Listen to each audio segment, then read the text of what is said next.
Hi, my name is Courtney, and welcome to the fourth installment of Henrico EDA's Henrico Internet Infrastructure webinar series.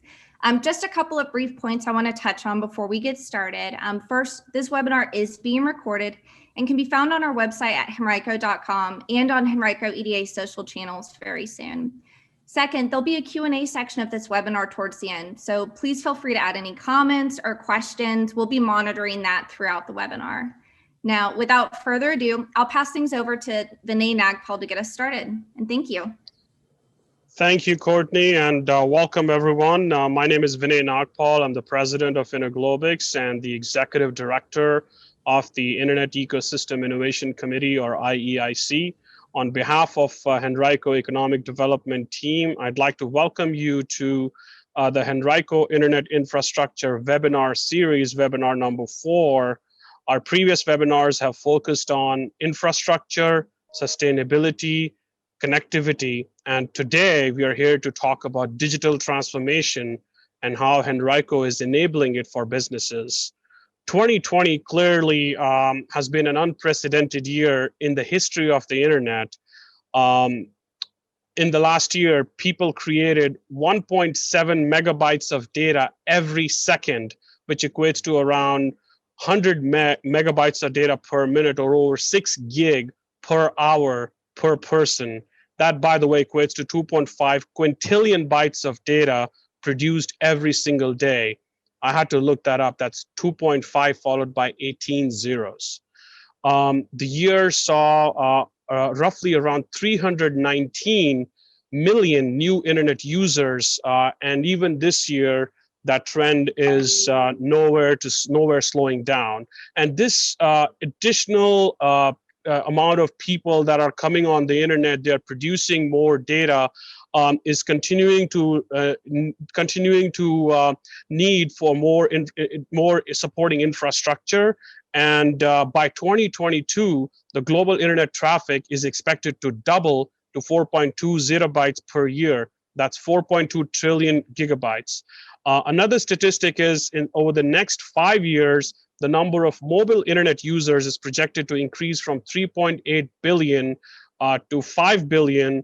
And the number of Internet of Things, or IoT connections, is expected to double from 12 billion to 25 billion. So if you look at the new leading edge technologies such as IoT, 5G, edge computing, artificial intelligence, all of these technologies are driving the digital strategies and the implementation of new realms of digital transformation that's happening across businesses.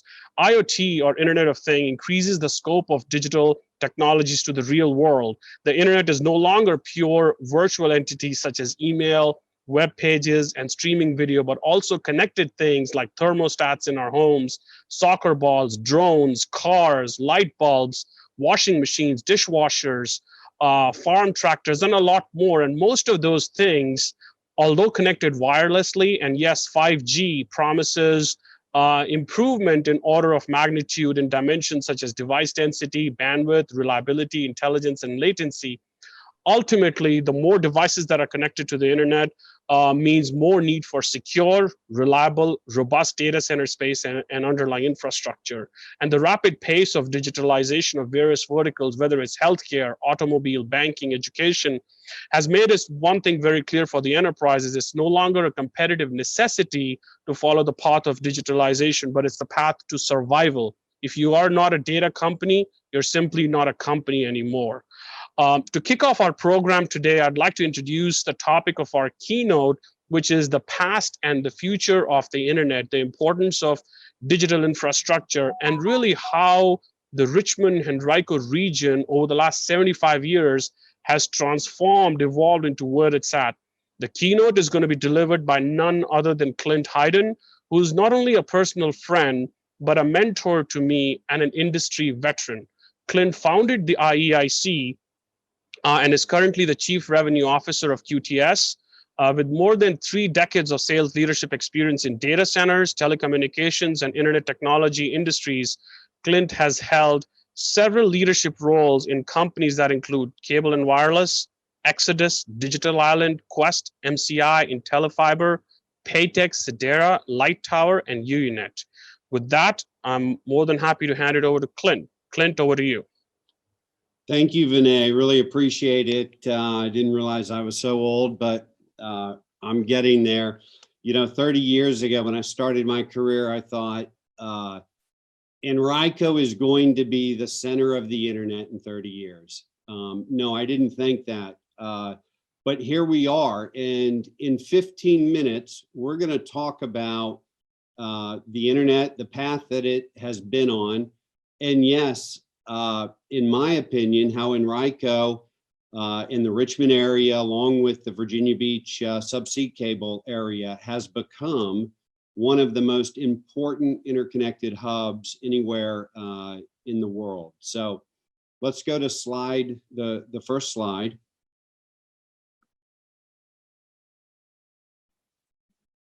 Wendy, can we? Yes, I'm sorry. I'm not sure what's going on. Oh, that's okay. It's the internet.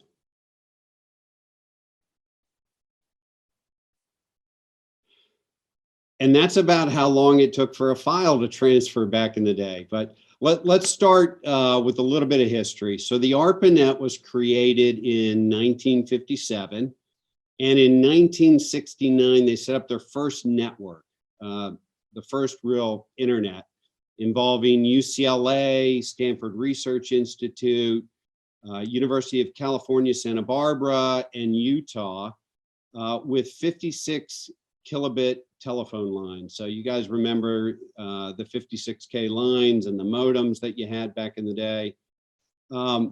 After ARPANET, National Science Foundation, or NSF, took over running the internet, and eventually we did get to commercialization and broad scale adoption.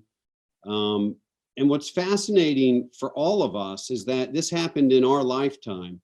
But as I think about what happened, I think back to when infrastructure was the more dominant topic, and software was really a public domain free service that developers could use, but the focus was really on infrastructure. And now software, or the apps, are created by the world's most profitable companies, and infrastructure has almost become a little bit of an afterthought. Infrastructure takes planning, it's harder. The idea of infrastructure has to come years ahead of the need for infrastructure to be effective. And I'll give you an example of that. In the event of a hurricane in New York or Florida, and this is a real example, let's say we invest in subsea infrastructure to Richmond, to and from Europe and South America. Did that idea happen before or after Hurricane Sandy? And the answer is, the event, Hurricane Sandy, caused us to have that idea and actually create the subsea cables that came into Virginia Beach and now terminate in Henrico. So it came after.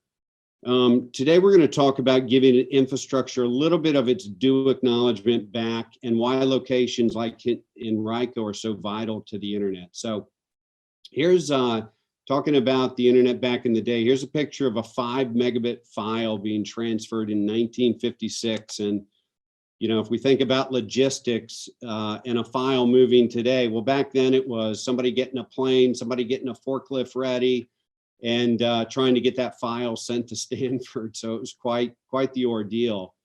And then in 1969, we've got the luxury of a computer network, and no longer do we have to schedule a flight or a forklift. And now in 12, this is what it takes, 12 speedy minutes, we can move a 5 megabit file to Stanford. And this worked great if you were lucky enough to be at one of the 4 computers at one of the 4 universities on this infrastructure. So that was 1969. And if we fast forward to today, but assume every computer in every city is now connected, and the average HD movie is about 5 gigabits. We go to download that and we do it over a 56K line. It's going to take us 12 days to complete that download. And the point there is, if infrastructure doesn't keep pace, nothing works, and the economic engine for digitization simply stops in its track. Next slide. So obviously, if the demand for that movie or data of that size never appears, the network won't need to grow. But we know what happens. We are ever looking for that next bit of bandwidth so we can push more data. And we continue to innovate, and services like video streaming did emerge. We love it. We can't get enough of it. And so the internet continues to be used in bigger and more broadly around the globe. The more bandwidth we have, the more data we consume. But when we imagine consumption, we think about the app, and this is what I was talking about, infrastructure kind of taking a back seat. Today's world, we think about the app and we think about the performance of the app. So if your banking is slow, you think your banking app, something's wrong with it, or your video streamer needs more servers, or there are too many users on a rideshare app, and so on. This slide, forget megabits or gigabits. The graph I'm showing here is measured in petabits. So data has grown over 31% in the last 26 years. And I think that's probably a fairly conservative number. And I can also say that I'm pretty sure this graph is not going to slow down in terms of its up and to the right. As data grows, it becomes more important. We require it to work in a way that we're accustomed and we depend on it. You remember those first cell phones, and the line quality wasn't that great, but you were just happy to have something in your car, and so the convenience outweighed the quality. But now it's something that's central to our lives, and it has to evolve, and it has to be perfect. And the same is true for video or any other application that's going to go over the internet.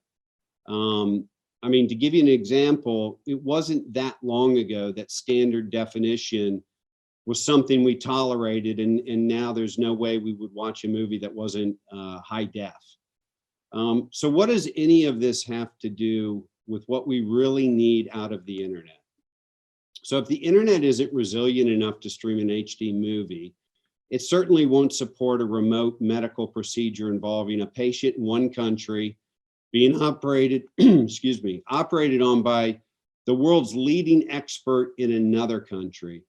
And that example also starts to emphasize global infrastructure, subsea cables, all of which we'll get into, and Henrico finds itself in the middle of. Next slide. So let's talk a little bit about the advent of the World Wide Web, then moving on to .NET, the networks, and then .com and applications.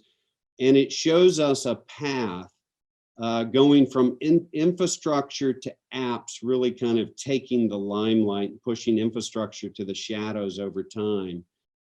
Speaking of things we wouldn't tolerate today with our demand for great apps, this is your first ever web browser, rolled out by Tim Berners-Lee in 1989 at CERN. And if you don't like it, that's okay. It was for scientists. It wasn't meant for us to consume and use for other things. But like the internet, ultimately it was turned over to commercialization to realize its growth. And the software was placed in public domain in 1993, which allowed private companies to come in and further add innovation and begin to create what we rely on so much today in our .com world. You can see the path of companies here that were coming out and growing through IPO. UUNet and other infrastructure companies like PSINet and BBN Planet were coming out and going public 94 to 95. So you had the infrastructure leading the way. Then you had Spyglass, the makers of Mosaic, coming out in 1995, and Netscape also came out in 1995. And then Google comes along and ruins everything in 2004 and gives us a shift really to the main attention that we have today. So internet networks started in 1969. 20 years later, we've got World Wide Web starting. This gives rise to more infrastructure, more private sector innovation. 6 years after that, we've got the IPOs that represent it.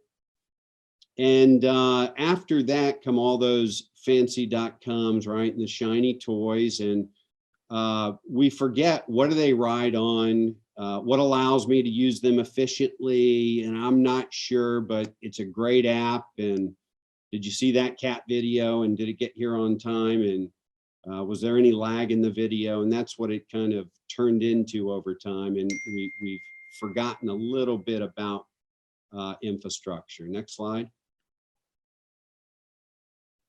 And then we think about infrastructure, we think, well, Ashburn's certainly a region that comes to mind for all of us, but what about Marseille? And I would imagine that many on this phone or on this webinar don't know what Marseille has become.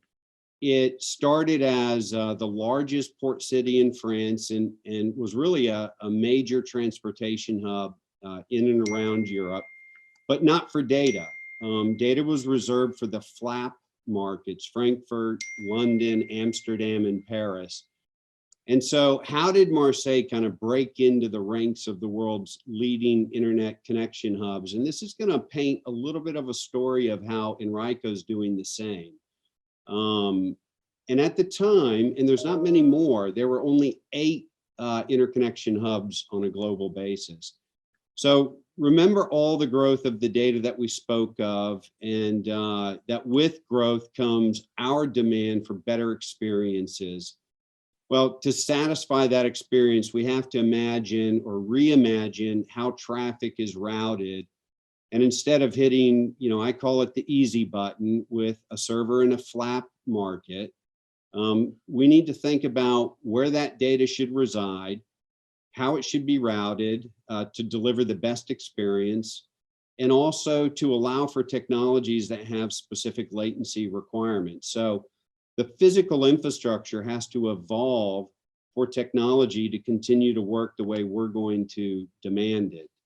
And here's another thing that's really important to realize. It's usually more cost effective to put data and infrastructure where it's needed versus where it's easiest. So Marseille and Henrico actually end up being more efficient and a better place to put the data that needs to go through those regions, rather than hitting the allure of the easy button.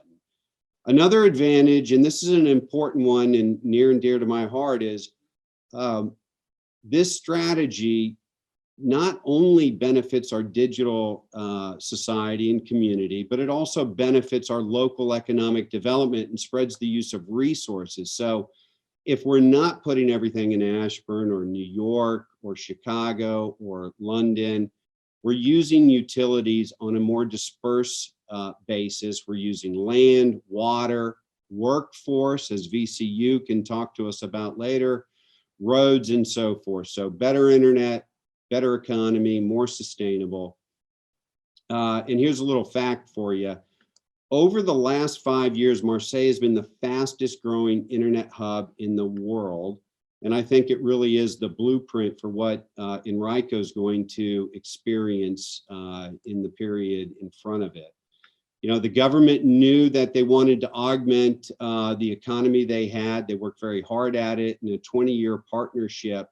Not an overnight success, not anything for the timid, but a 20-year partnership led to the growth I just described. Next slide. So if we pivot to the US and we look at the US East Coast situation for a global internet, where's that traffic egressing and ingressing from? Circa 2010 and really 2015, just 6 years ago, New York and Florida, and this shocked me when I figured this out, New York and Florida are 100% of the routing traffic between this continent, Europe, and South America. This means that every bit of data in and out of the US had 2 locations, not very resilient, not what we need to be working on. But again, as we talked about, infrastructure tends to get thought of second.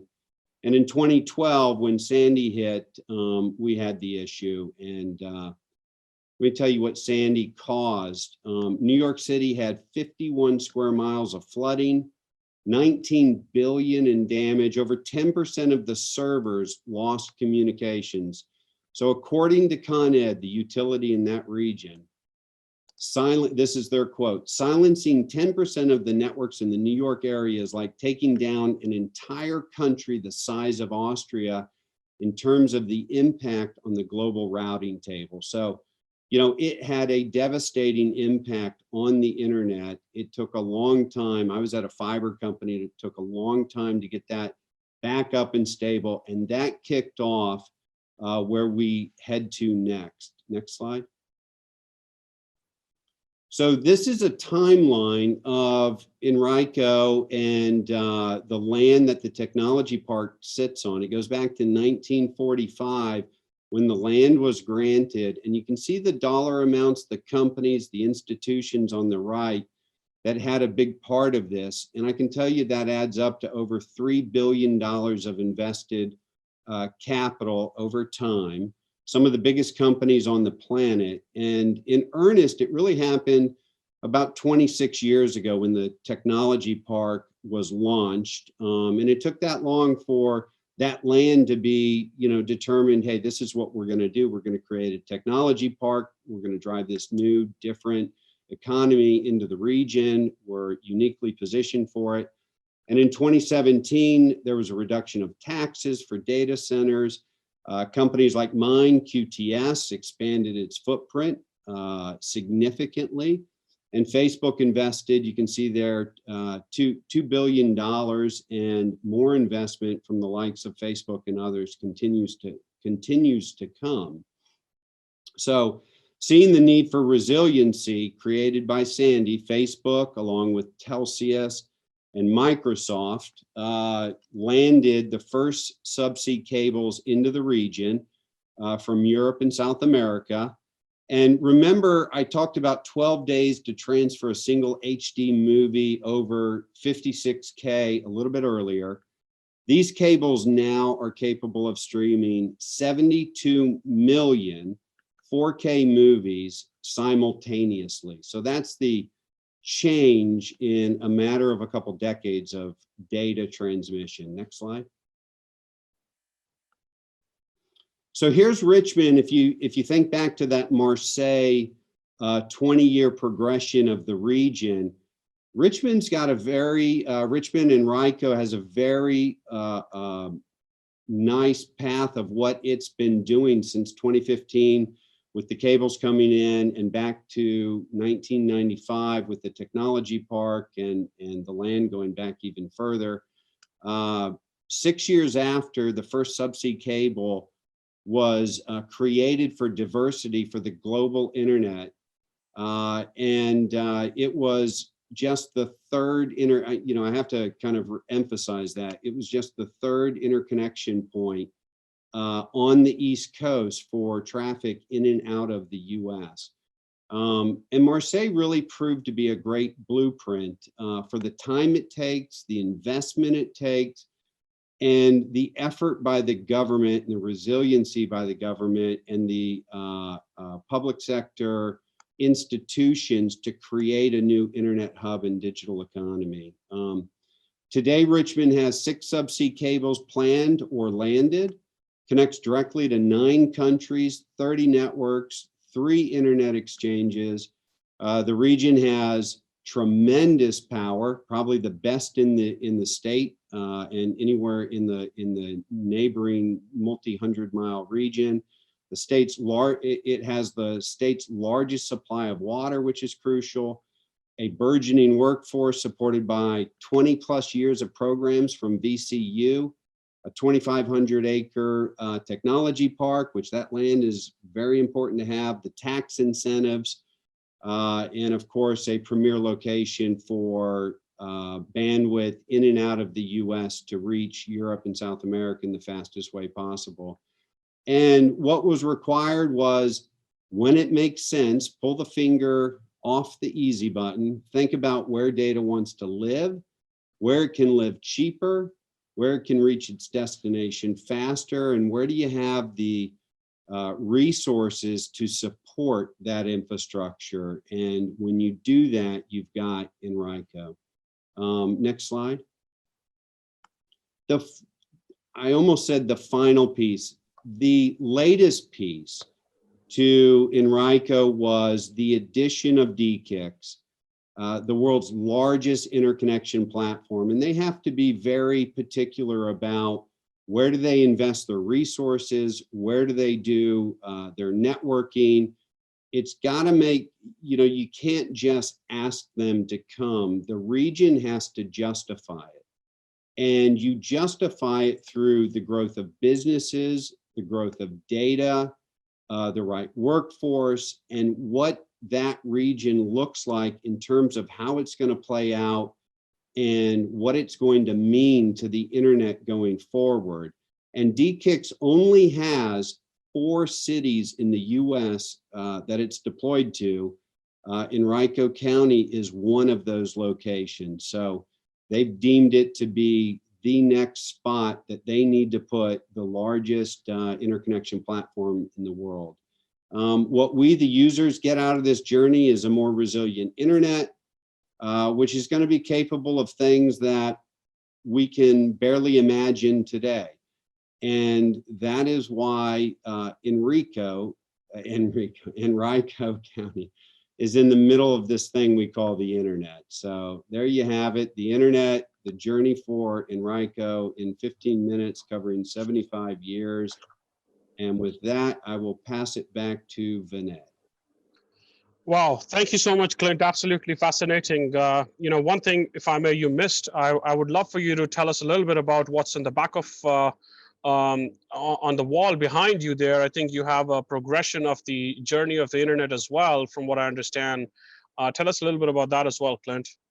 Yeah, so I, early in my career, I was at UUNet, and again, to tell you, a company that went public, I showed you they went public in 1995.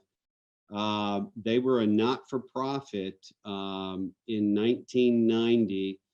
This was produced at UUNet in 2000. It just shows a journey of the internet, and it starts with communication to the Sputnik satellite in 1956 and follows that journey up to 2000 when I left UUNet, and gives you an example, gives you various data points of what happened to the internet. And our friend and colleague Vint Cerf is mentioned prominently as one of the founders of the internet in that. And, again, as I said, it's so fascinating that we're able to live through this and having, certainly I with 30 years, unfortunately, in my career, back when Google was just a startup, to now having transformed the internet and been able to work alongside and watch Vint Cerf and, be a part of that journey that's up and behind my head.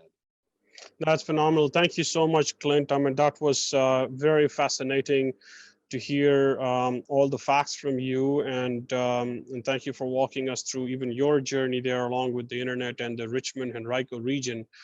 Speaking of the region, a lot has happened even in the Henrico Richmond region, and today we are joined by 2 other leaders from the region. We have Dean Barbara Boyan, who's the Dean of VCU, Virginia Commonwealth University's College of Engineering. Dean Boyan is an acclaimed researcher and an entrepreneur. Her laboratory focuses on research related to all aspects of bone and cartilage biology, and she's recognized internationally by peers as an expert in musculoskeletal tissue engineering, regenerative medicine, and cell and tissue interaction with biomaterials. Please don't ask me to explain what that is. but I applaud Dean Boyan for all the accreditation and acclamation there. So Dean Boyan is also an investor on 22 US and multiple international patents, which is absolutely phenomenal. And we're going to be hearing from her on a very, very interesting special topic today. Along with Dean Boyan, we have Anthony Romanello, who is exemplary in the industry when it comes to public-private partnership. You know, from the first time I met with Anthony, his curiosity to want to learn, to want to be part of the community, to make a difference has been remarkable. Anthony is the executive director of Henrico Economic Development Authority, and he took that position in March of 2019. And for more than 29 years, Anthony has served local governments in Virginia to ensure positive environment for businesses and residents. And Anthony clearly, as it's evident from this webinar today, which is organized by Anthony's team, Anthony has been a driving force for the development of internet infrastructure in Henrico and a big believer in public-private partnership. With that said, Dean Boyan, I'd love to kick off with you, right? And I mentioned in my opening remarks about a very interesting topic. So C4, I love the term. It's very catchy. Commonwealth Center for Cloud Computing, right? So as Clint walked us through the journey in terms of the evolution of Richmond and the Henrico region, and by the way, I mean, you've been very kind to to have yourself associated with the Internet Ecosystem Innovation Committee with VinSurf as the chair, as Clint talked about. It's all about diversification of the internet and about having resiliency built into the infrastructure level. But now what we'd love to learn about C4 is how VCU is taking a leadership role in taking that foundational element of infrastructure to the next level. So Dean Boyan, why don't you share with us what C4 is all about, please, and how did it happen? Yeah, I'm really excited about C4, so thank you for giving me the opportunity. As I loved Clint's presentation because he points out that in 1996, the first students arrived at VCU School of Engineering at the time, and it was begun at that time. We're 25 years old. And at that time, there was the realization that the world was going to be digital. Commanda had arrived, and the legislature was convinced by the then president of the university, as well as the business community, to start an engineering school in Richmond. We are now, we've changed so much over those 25 years. I've been dean for 8 of them. And I think anybody in the area that is driving on Cary or Belvedere has seen our newest activity, which is the building of the engineering research building. It's huge and it's wonderful. So it does reflect exactly where we're going. I agree with your comments too, Vinay, that there's nothing now that isn't digital. Everything is digital. Even the implants I design that go into the body are digital. It's digital making them, designing them, studying them, collecting the data, storing the data, and then using the data, and many things that are inside the body that are in the body are digital for real. So the world has changed, and it has happened very quickly. About 3 years ago, I was having a conversation with the new head of the Massey Cancer Center, and he had mentioned to me that his dream was that he would be able to not only collect huge amounts of information, but with the growth of what we call in the medical field omics, that's metabolomics, proteomics, genomics, all these things, that he could put all this data together, and people, clinicians who wanted to do personalized medicine would be able to retrieve it quickly and use it in real time, and asked me, could we help with that? And I said, we have the people. We don't have the equipment. We just don't have enough computing power, period. And then that put into my brain that we needed to have computing power. I came from Georgia Tech, where I was the associate dean for research and innovation in the College of Engineering there. And I was a Georgia Research Alliance eminent scholar. And one of the things that we were worried about all the time in aerospace, space flight, in ground space flight, whatever we needed to do, there were images but all that we could look at was the surface of the image, what we could see with our human eye. And there was so much more information in that image. If you think about the X-ray, you can see what the X-ray looks like, but deep in that X-ray is a huge amount of information. If you could collect that information, you could store it, you could combine it with other information, and then retrieve it and use it. How powerful would that be? So I was sold. From that minute on, it was going to be, how are we going to get that kind of ability in Virginia? And C4 was born. So we went to the legislature. We named it the Commonwealth Center for Cloud Computing, and the legislature understood that we were talking about something big. It would be an academic activity that could partner with industry and do things that industry can't do, because we can work across platforms, and we can answer questions in academia and then provide that expertise back to industry to develop it each in their own way. And the legislature bought it. I'm so excited. So they have given us the funding that we need to get the process started, to get I want to use the words we use in academia, but to get the instrument, to get the cloud, to get a hybrid computing system that would give us this capacity and be able to link all of the universities together in Virginia, so that we can, all of us, access in, bring our various capacities in, and then work together in a collaborative way with industry. Very exciting. Yeah.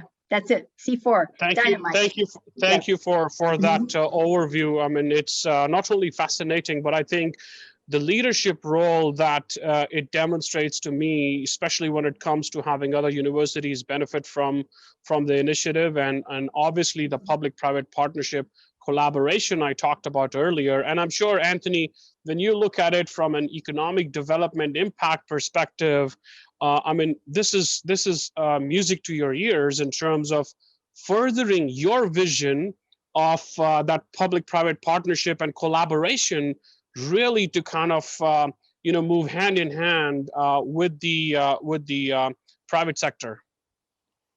It absolutely is, Vinay. I mean, what Barbara is just talking about. I mean, just the power of that to assist businesses in the region that are here now, businesses that are looking to come here in their digital transformation, is so critical. And to have this supercomputer, to use my term for C4, but to have this supercomputer, to have this amazing tool that the academic community is going to partner with the business community on, I think is really going to be a differentiator for us in terms of supporting the ecosystem here in Henrico and the greater Richmond area. So it's a really exciting opportunity for us. I think I'm sure that there are businesses out there today that can tell you about applications that for this, but what's even more exciting is what we don't know that it will be able to do, and what this could bring for all of us in the Henrico Richmond region. Yeah, no, absolutely. I think in the region and even beyond. And to your point about digitization, Clint, I remember in the early days of formation of IEIC, I mean, I say that like it was a long time back, but it seems like it surely over the last few years, so much activity has happened. But Clint, I recall one of our conversations when you were telling me that, a major company in the banking industry, you heard the CEO say that if you're not a data company, you're not a company anymore. That applies to the banking sector. We've seen that in the automobile sector. If you would, Clint, share your views on the importance of digitization for companies, and how have you seen QTS play a role in that, specifically for when it comes to the Henrico region, where we launched the NAP a few years back, which is the world's fourth largest data center as well. So please share with us your views on that. Yeah, it doesn't matter what type of company you are, you're going to be, well, you already are, or to the point that you made earlier, Vinay, you're a company that's not going to be around. You're already a data company, or frankly, you might be too late if you haven't already come to that realization. And if I can just turn that comment on ourselves at QTS. To give you an example, you know, you think about us as a fairly physical infrastructure. You know, we're called a REIT, Real Estate Investment Trust. Yet for us to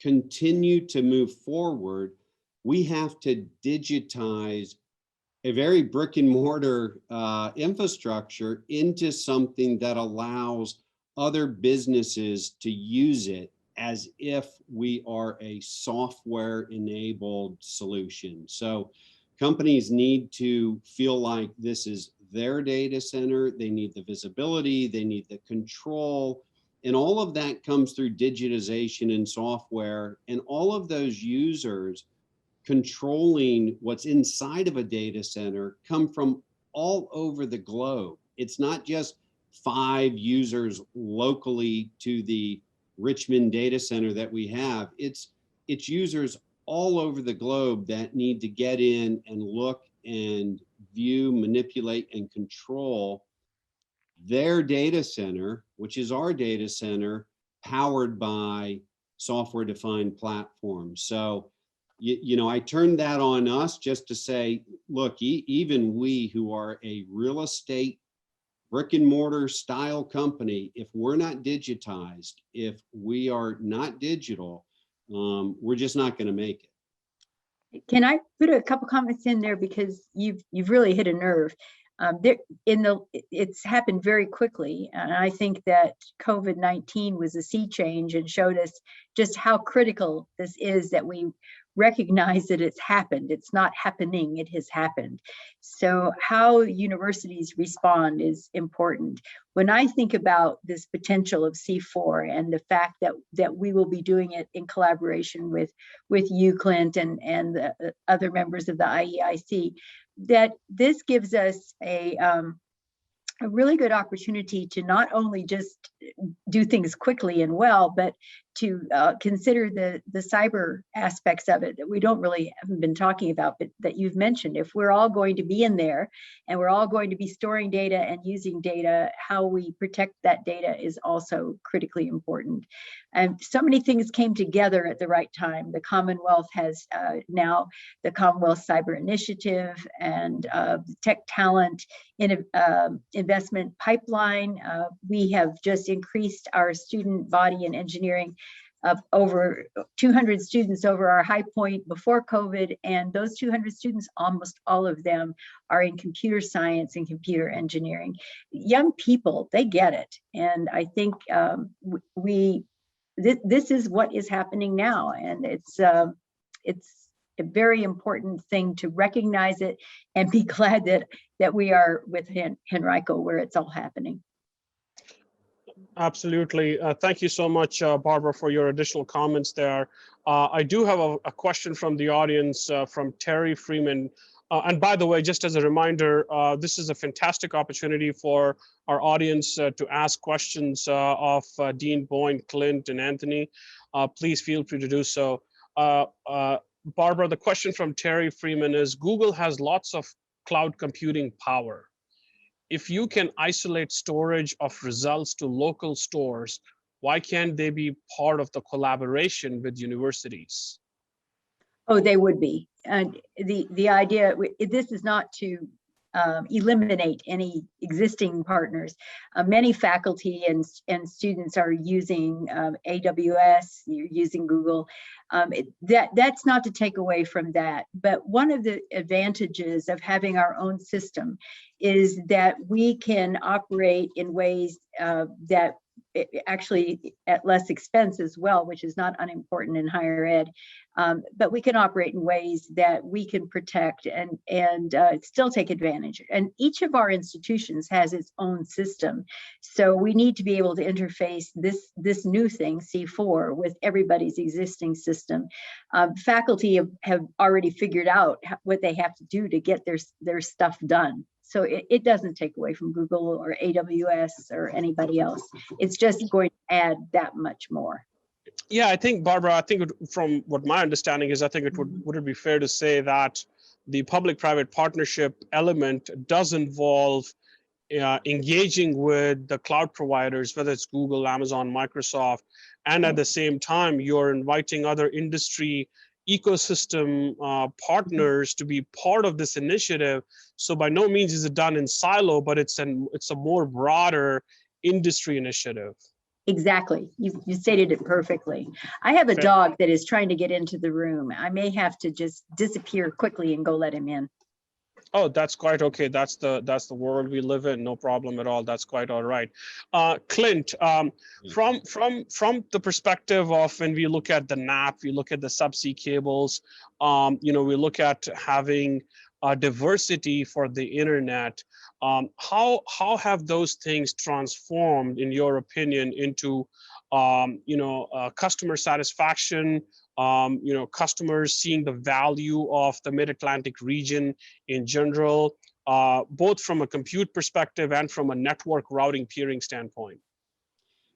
Yeah, and I don't mean to kind of hit on the topic of people ignore infrastructure too much, but I do believe that we've gotten many people get caught up in what rides on infrastructure versus actual infrastructure. And when I refer to that, I also refer to the resources that I talked about in the opening of water and labor and students and what that local government's doing, and land available.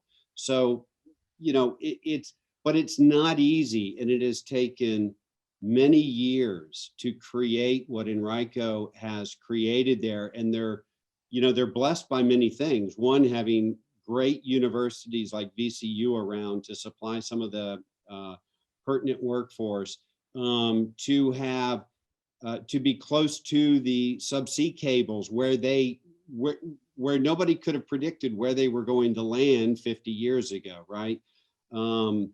And this idea that there were only 2 cities that connected the US on the East Coast to any other parts of the globe, there was just a tremendous, and that was going back only to 2015. So I say all that to say, it sounds like these ideas are very simple to think through, but it really does take a big effort to get the region to where it is now, which is probably one of the 10 most connected, important internet hubs in the world. And why do I say internet and in the world? Well, because the internet is global, and Dr. Boyan is going to have students abroad and doing online learning all the way back to a class in Richmond, and that's going to happen. And so the world is global. Everything we do is global. It's changed how we interact with everything we do on a daily basis.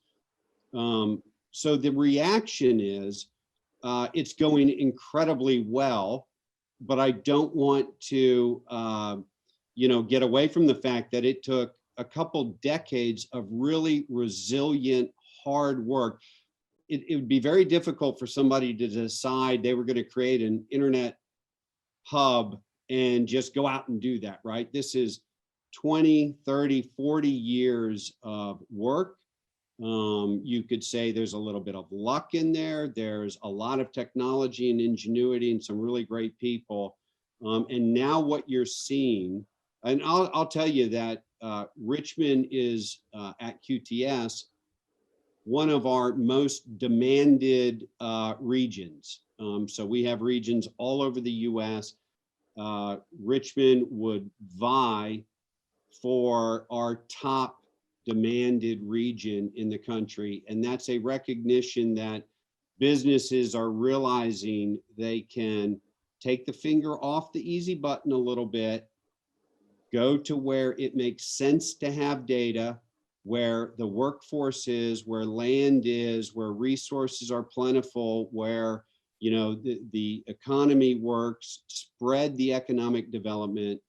And we at QTS are seeing that adopted very well from the standpoint of customers coming to our Richmond NAP facility. So. Fantastic. Thank you for that insight there, Clint. I do have a comment from Bob Daleberg. Bob has to say, I think, Barbara, it's probably in light to the previous question that was posed to you. The hybrid cloud can integrate existing infrastructures like AWS, Google, Azure, as well as our current internal investments. So I think Bob is probably reiterating the point we made earlier, Barbara. Well, Bob is one of the leaders of the pack at Georgia, I almost said Georgia Tech, at VCU, who is really been helping us design what we want to do as we go forward. Yeah, but it's interesting you said Georgia Tech. I mean, Georgia Tech, Stanford, you look at other top universities in the country. I mean, would it be fair to say that VCU with this initiative is in good company now? Oh yeah, exactly. I'm very proud of where we are. This is, I believe that when we get this established, which we should be doing over the next year, we have a big report due to the legislature in December explaining exactly how we're going to get this all done. And once we get it underway, we will be competitive with those very institutions. Yes. Okay, fantastic. Anthony, Clint talked about resources. Clint touched on land, fiber, power. Tell us what's the state of resources currently in Henrico? Well, I think the state of resources is very, very good. We're well positioned, and I think it really builds on Clint's argument of the intentionality of what's happened here over the last several years in Henrico and the county's investment in roads, water, sewer, Dominion's investment in power, and just to say that we've got 1,000 acres today all around QTS that is ready for development. It's a Tier 4 site, which is the highest ranked by the state. The only difference between Tier 4 and Tier 5 is the trees are still on the site. And so there's an opportunity there for data centers of any size, or really anybody in the internet ecosystem to come in and do greenfield development. And then you've got really with the creativity of QTS and in repositioning the former semiconductor building, and what they've been able to do there has just been phenomenal. And I think the other part of that infrastructure is what our public policy has been able to do, because 4 years ago, the Board of Supervisors took the data center tax rate down 90%. Tax revenues are up 600% over that same time period. I mean, I think that's also absolutely a reflection of the intentionality of what's happening in our region. And when you bring together the private sector, the academy, the public sector, and what we're all going to be able to do together, it's just going to be phenomenal. Yeah, no, absolutely. That's great. You talked about the state and the current rating of the White Oak Technology Park. But Barbara, if I may, at a state level, there's a lot of talk about the Blueprint Virginia 2030. I hear a lot about the Virginia Chamber of Commerce engaged in some of the innovative, forward-looking initiatives. Can you share with us how is VCU planning or already is involved in those initiatives? We're very actively involved. One of my colleagues, Paul Rocheleau, who has been very active also with IEIC, has been our lead person in dealing with the Virginia Economic Development Partnership. I also serve on one of the major boards looking at this. It's VIPA, or it stands for Virginia Innovation Partnership Authority. And our role is to help focus across the Commonwealth the innovation resources. So this would be not just universities and community colleges, but also the accelerators and incubators that exist in the state. And how do we foster regional economic development through innovation and investment? I think that as an institution, we're uniquely poised to really bring something very important to the Commonwealth, certainly to our region. BEDP has been a really good partner for us, really good partner. Also, the Richmond Chamber of Commerce, RVA, Tech, all of these entities within the Commonwealth, we are active partners in. And then, of course, I'm also involved outside the state as well, the national level. So Sure. I think that this is a very good time for us. And we are focused heavily in the kinds of economic development that we're talking about today. So this is our path forward. I think this is what has to happen in our country, and I'm glad that we here in this region have taken such a positive role. Absolutely clearly a leadership role there, Barbara. Taken by yourself and your team.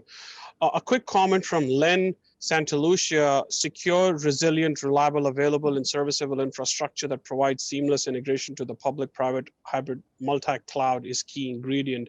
By all means, right? I mean, these days when enterprises are racing to get to the cloud, it's no longer just one cloud provider, it's multi-cloud approach, but at the same time, they may not have all of their workloads moved to the cloud all at the same time. They may have certain applications, they multi-home it to different cloud providers. They may have some co-location elements still with them. They may have some applications in-house, and hence the hybrid structure. Unfortunately, we're running out of time. This has been a great discussion. My last question to each of you in 30 seconds or less. Clint, I'm going to start with you, since you walked us through the last 75 years. 75 is a long stretch. 50, let's start with 50. What is your vision for Richmond, Henrico, over the next 50 years? Right, so 30 seconds or less, I really do believe, for all of the reasons we've talked about, the resources, the infrastructure in place, and what has been positioned so far, and to Anthony's point about the government and what they're doing to enable all of this very intentionally, I really do believe that Henrico Richmond will be one of the 15 most important internet connection hubs globally. Okay, thank you very much. Dean Boyan? I really like that vision. I'm not sure I would want to touch it with anything else. One thing I do like about Richmond and where we are and where I hope we will be is we're a very artsy city where we have a lot of history and we have a lot of art. And I see that while we're rushing forward in a technological way, I'm glad it will be softened somewhat by liberal thinking and art. Okay, fantastic. Anthony? You heard Clint talk about what we learned from Hurricane Sandy. I would say get ready for Hurricane Henrico. Fantastic. Okay. Hello. Well, with that, I'd like to thank everyone for joining us. I'm going to hand it over to Anthony for closing remarks. Vinay, awesome job. Thank you. Thank you so much. If this internet gig doesn't work for you, man, you have a career in broadcasting. I couldn't, it's just so well done. Yeah. Wendy and Courtney, thank you so much. Clint and Barbara, your brilliance, your support of what we're doing here is so much appreciated and so important to help build the internet infrastructure here in Central Virginia. I want to thank you all for your great participation and really excited about what we're going to do in the future. So thanks to everyone. Have a good afternoon and stay well. And go Rams. Thank you. All right. Thanks, everybody. Bye-bye. Bye-bye.